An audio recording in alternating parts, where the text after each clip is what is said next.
አሰላሙ አለይኩም ወራህመቱላሂ ወበረካቱ። በነገራችን ላይ ይሄ ራሱ ለሩታ በጣም ያንስባታል። እኔ ሌላ ነገር ነበር የምሬ ነው የምላችሁ። ከመጀመሪያ ጀምሮ በቃ ስትወልጅ የሳልኩት ነገር ሌላ ነገር ነበር፣ ግን ያው አልሆነም። ያው እኛ ያሰብነው ሳይሆን እነሱ ያሰቡት በሚፈልጉት መንገድ ነው የሚሄዱት ማለት ነው። ስለዚህ ምንም ማድረግ አይቻልም እና አብርሽ እንግዲህ ቅልቅል አላደረግንም ብሏል። ኧረ እባክህ እሱን ለአንዳንዶቹ ንገራቸው፣ ለበጎቹ ማለት ነው። እና ቅልቅል ማድረጋችሁ አላረጋችሁ ያው ሄደክ አይታታል ገብተክ ያው ከፋዘርየው ነው ያኔ ፊት እኮ ታይታል ማለት ፊት አይታለች ማዘሯ ማለት ነው የሩታዬ ማዘር እና አዲ ኖርማል ነገር ነው። ያው መጀመሪያ እንትን ስላላችሁ ድንበሩ ስለተጣሰ ማለት ነው እና ያው መደበቅ አያስፈልግም ለማለት አክል ነው። እና ሩታዬ እንደዚህ ፈገግ ብለሽ ምናምን ደስተኛ ሆነሽ ላይ ደስ ብሎናል። ልጅሽን ደግሞ ፈጣሪ ያሳድግልሽ።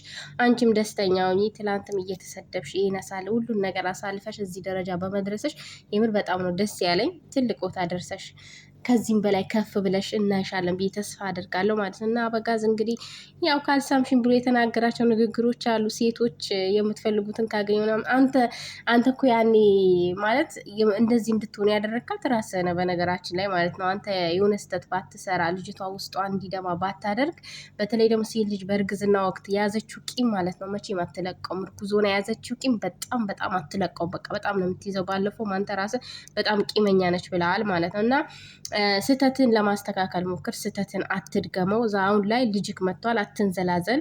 ከዚህ በኋላ ያለው ለልጅክ ያው የምታሳያቸው ነገር ጥሩ ጥሩ ነገሮች ቢሆኑ ደስ ይላል። ዝሙትን ባታስተምሩ በጣም ደስ ይለኛል። እውነት ይሄ ድራማ በጣም የሰለቸኝ እኔ የምሬ ነው። ዛሬ እንኳን እስኪ አራስ ቤት ሆና እንኳን ልጅቷ ዘና ፈታ ትበል ማለት ነው። እና ያው በጉ ይጠግንሻል።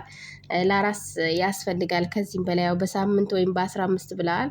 ያው ትላንትናም ሰፕራይዝ አለ እያልክ ነበር። እኔማ መኪናውን ነበር የጠበቅኩት፣ አልሆነም። የምሬ ነው። ግን እኔ የጠበቅኩት መኪና ወይም ይሁን ሌላ ለየት ያለ ነገር ነበር እና ያው በግና አበባ ይዞ ገብቷል ማለት ነው። እህትየዋ ግን በጣም ደስ ትላለች፣ የሩታዬ ታላቅ እህት እና ሩታዬ አምሮብሻል፣ ደግሞ ፍክት ብለሻል። የምሬ ነው ብላችሁ ጽድት ብላ እንደ አራስ ራሱ እኮ አትመስልም። የምር የወለደች አትመስልም። ብዙ ሰው ይፎገራል፣ የወለደች አትመስልም። አራሶች አሁን ይደካክማቸዋል ምናምን። እሷውን አይታችኋታል፣ ዝንጥ ብላ ቻፒስኳን ተቀባብታ ምናምን ቁጭ በቃ እንደዚህ ውብ ሆና ማለት ነው። እና አንዳንድ ዝርክርክ ሴቶች ማለት ነው ከሩታዬ ተማሩ ማለት ነው። ባላችሁ ዝርክርክ ስትሉ አይወዳችሁም። አብዛኛ ሴቶች አሁን የምትፋቱ በሀገራችን ዝርክርክ ስለምትሉ ነው ማለት ነው። እና ጽድት ዝንጥ በሉ ማለት ነው። አራስ ቤትን ብትሆኑ ያው ወልዳችኋል፣ ግን ያው ይደክማቸዋል።